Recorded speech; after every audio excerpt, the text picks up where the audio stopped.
Welcome to the first in a series we're calling Moonlogs. These are basically going to be development progress videos where we kind of explain what we want to accomplish with Moon Facility and what's different from Fallen Star. Our goal is to make a game that improves on Fallen Star in every way.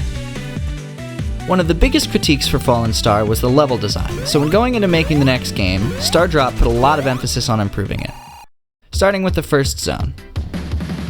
Sometimes as a designer, you have to learn that less is more. Sapphire Sight's Act 2 is actually the biggest level across both games if you look at the level map. For one designer, creating a huge level like that is a challenge and can lead to inconsistent design. With a first level in particular, scaling down is a good idea because it makes it much less overwhelming for a new player.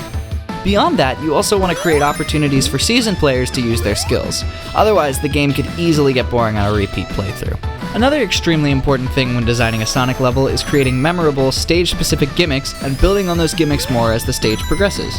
We start with a simple flower. Running into the flower will make it spin around and shoot Sonic out in the opposite direction. This is a good gimmick for maintaining speed, but obviously there's a lot more potential to wring out of this idea.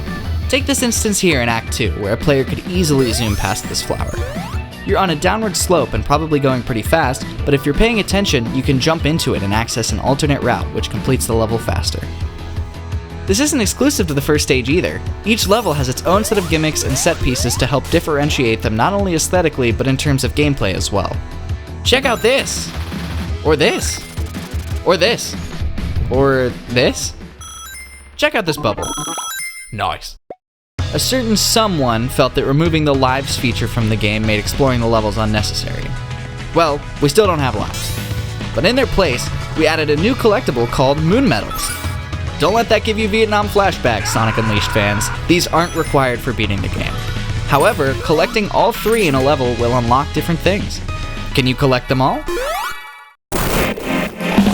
And finally, this is a platformer after all. A lack of platforming wasn't really the issue with our previous game, but more so the lack of level hazards. Fallen Star wasn't super populated with enemies, so we repented for our sins. Moon Facility will have plenty of little guys for you to bash, or maybe even befriend. Sometimes they even interact with each other.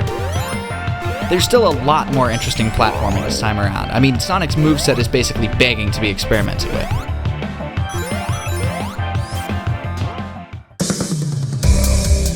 That's all I'm going to be showing off today, but hopefully, seeing just a small handful of these new ideas and improvements in this game, you'll have just as much fun playing these levels as we did making them.